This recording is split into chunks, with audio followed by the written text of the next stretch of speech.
Okay, today we're going to start 9.2 with geometric sequences and series. Last class we were working with arithmetic where we had a common difference. Now we're going to be working with sequences that are being multiplied by a common ratio. So we're going to call it R, the common ratio. For example, here we're multiplying by 2 times 2 times 2 times 2, making it geometric with a common ratio of 2. The explicit formula is a to the n is equal to the first term, a sub 1, times that common ratio raised to the n minus 1, where n is the term that we're looking for. It could also be written recursively. A to the n is equal to the r value times the previous term. So let's take a look at a couple of these. The first one we're looking at is for us find the first 5 terms. This is going to be a recursive formula. It's based upon the previous term, the current one. With recursive, we do need to give you the first term. So the first term is 3. Defined a sub 2 is going to be negative 2 times the first term of 3. So that should get us negative 6. A sub 3 is going to be negative 2 times the term before, which is negative 6, giving us positive 12. A sub 4, negative 2 times 12, getting us negative 24. And lastly, a sub 5, negative 2 times negative 24, giving us a positive 48. So our first 5 terms would be 3, negative 6, 12, negative 24, and 48. Alright, we want to find the 8th term of the geometric sequence here. So we're trying to look at this. I know that a sub 1 is 2. To go for 2 to 6, we multiply by 3. 6 times 3 would get us 18, giving us an r value of 3.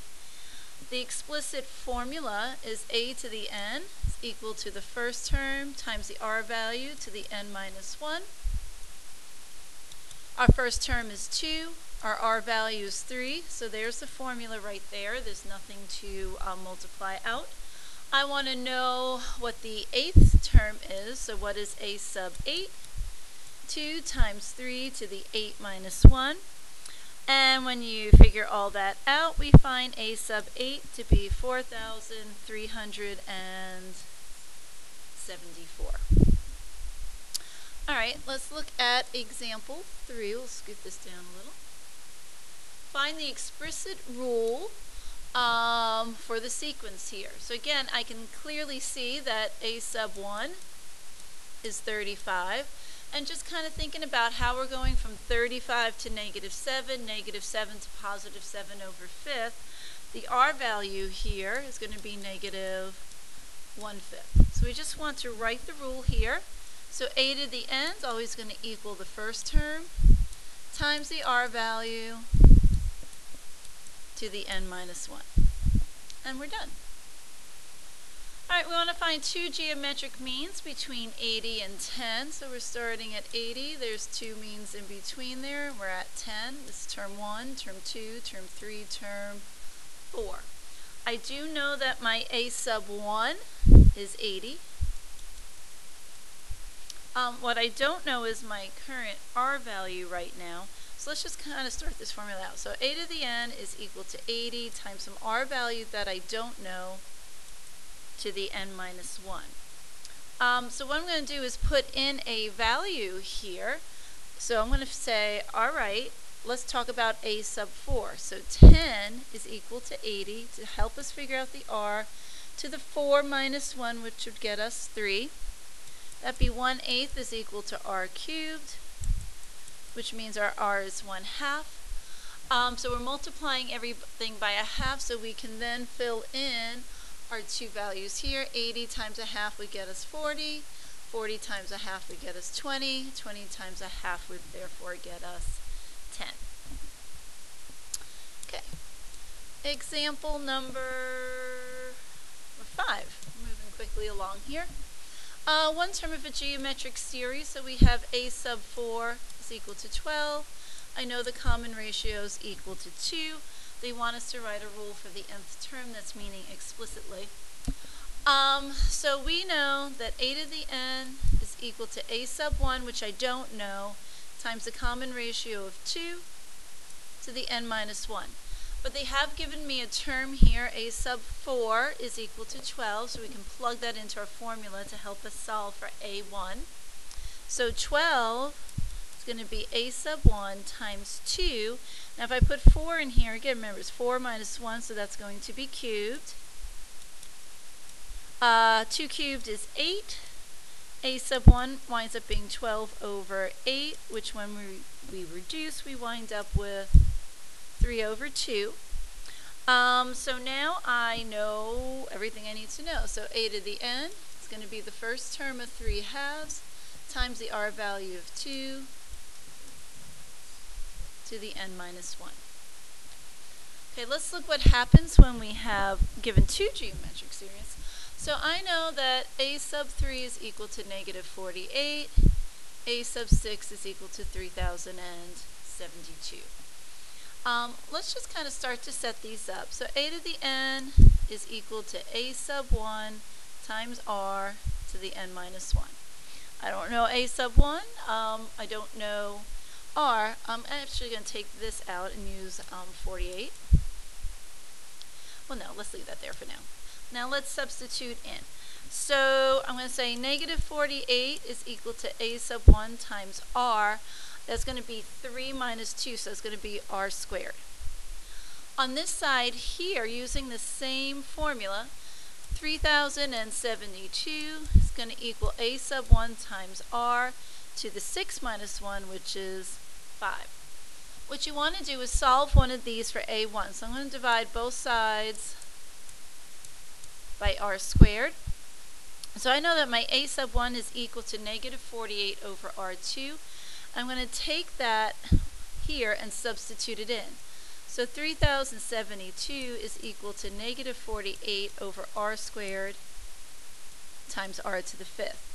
Now we have 5 r's in the numerator and we have 2 in the denominator. That will simplify to negative 48 r cubed. And I divide through by negative 48. I get negative 64 is equal to r cubed. So now I know my r is equal to negative 4. So we're getting there. We know our r value. We still don't know what our a sub 1 is. I'm going to go back to this formula. A to the n is equal to a sub 1. Now we know negative 4 to the n minus 1. Well, let's substitute these numbers in to help us solve for our a sub 1. So negative 48 is equal to a sub 1 times negative 4. If I put 3 in here, 3 minus 1 is going to get us 2. We're going to get negative 48 equal to a sub 1 times 16, finding a sub 1 to be negative 3. And I'm going to write our formula now. We're going to end with a sub n is equal to the first term, negative 3, times the r value to the n minus 1. Remember, folks, if that was a lot, you can rewind, pause, and rework the problem. Alright, let's flip our papers over. Geometric partial sums here. So that's designated by S sub n. Normally on tests we would give you all these formulas, but since we're doing this in the take-home form, you can just use your notes. So it's a partial sum here.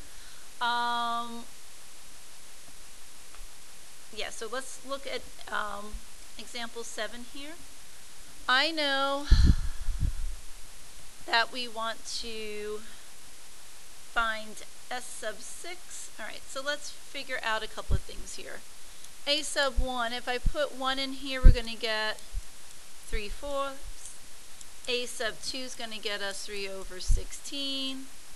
A sub 3 would get us 3 over 64. I can see the r value here is going to be 1/4. So I know the first term and I know the r value.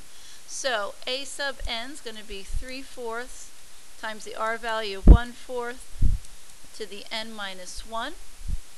We're looking for 6. So we're going to have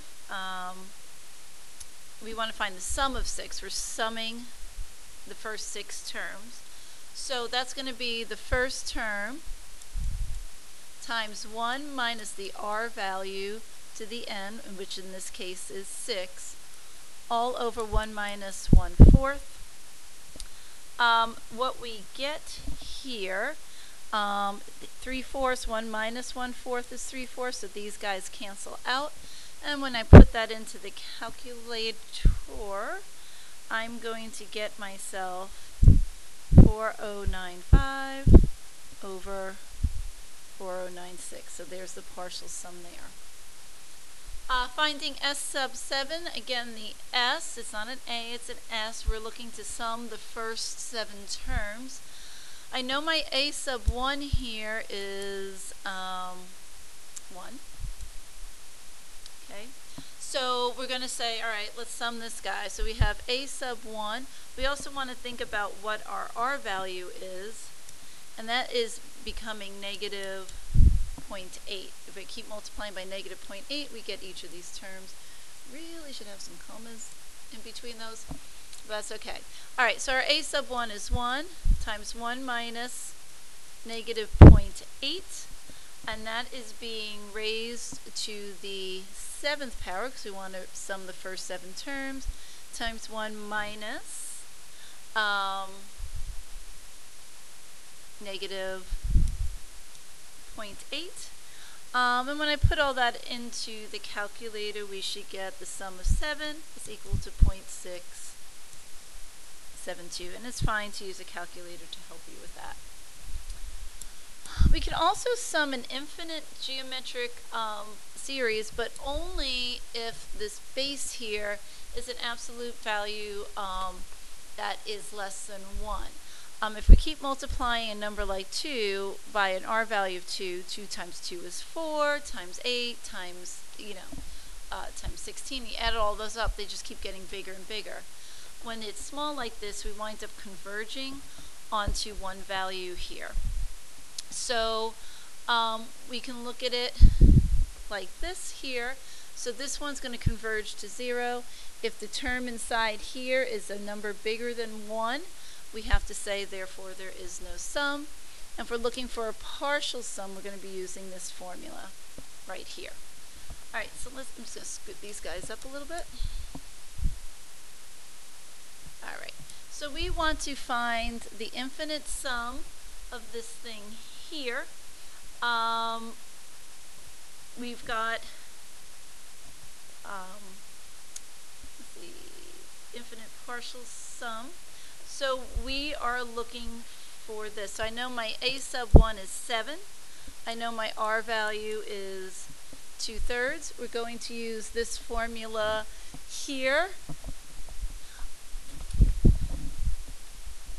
All right, hold on just 1 second.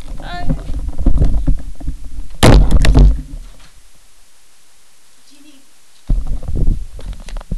They're here? Supposed to be here about 4:45. I'm sorry, guys. Okay, that was Miss Watson looking for calculators. I would redo this for you, but I just don't have the time. I'm very sorry. So we want to sum this guy up here. We're going to say 7 over 1 minus 2/3, which gets us 7 over 1/3, which should be 21. All right, so let's look here. I want to kind of sum this guy up here. This number here is 2.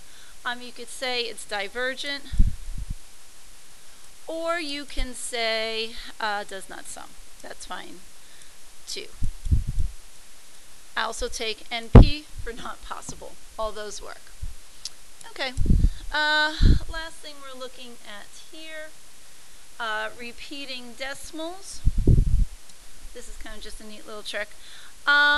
If I was to look at this piece here, I'm looking to change this decimal into a number. So I'm going to let n be the repeating part. So n is going to be 0.26 repeating. If I multiply both sides by, and I'm going to pick 100 because I have 2 decimals here. If I only had 1, I'd multiply by 10. If there were 3, I'd multiply by 1,000. So 100n is equal to 26.26 repeating. I'm going to subtract n from both sides here, and n again, remember, is 26 repeating. So we're going to get 99n is equal to 26.